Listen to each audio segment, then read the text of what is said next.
माननीय उद्धवजींशी देखील या संदर्भात आम्ही त्यांची मदत मागितली आणि त्यांचं मार्गदर्शन मागितलं आणि त्यातून एक अतिशय चांगलं स्मारक हे तयार करण्याचा निर्णय झाला आणि ते स्मारक जे आहे ते महापौर बंगला जो आहे या ठिकाणी आदरणीय बाळासाहेबांचं स्मारक हे तयार करण्यात येईल।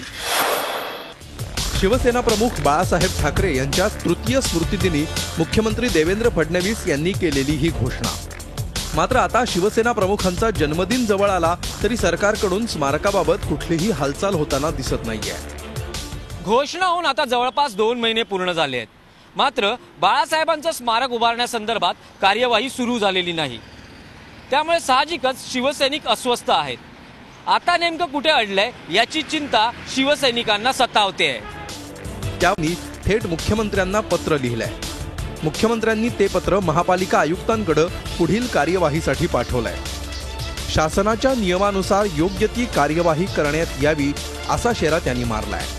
मुळात महापौर बंगल्यात बाळासाहेबांचं स्मारक उभारण्यास मनसे अध्यक्ष राज ठाकरे यांनी विरोध दर्शवला होता। शिवाय सुप्रीम कोर्टाच्या आदेशानुसार सरकारी वास्तूंमध्ये स्मारकं उभारता येणार नाहीत हेही अनेकांनी निदर्शनास आणून दिलं। त्यामुळे शिवसेनेची कोंडी झाली आहे।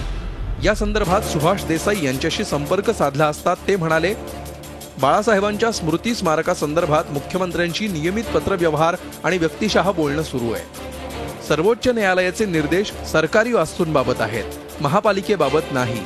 महापौर निवासावर स्मारक उभारायला कुठलाही अडथळा येणार नाही। येत्या 2 दिवसात या प्रकरणी विस्तारानं भूमिका मांडली जाईल।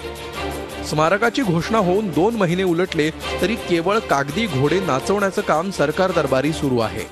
प्रत्यक्षात हे काम कधी सुरू होणार हा प्रश्नच आहे। बाळासाहेबांच्या स्मारकासाठी शिवसेनेचा संघर्ष अजून संपलेला नाही एवढं निश्चित। Dinesh Dukhande, Zee media, Mumbai. Zee 24 तास रहा एक पाऊल पुढे।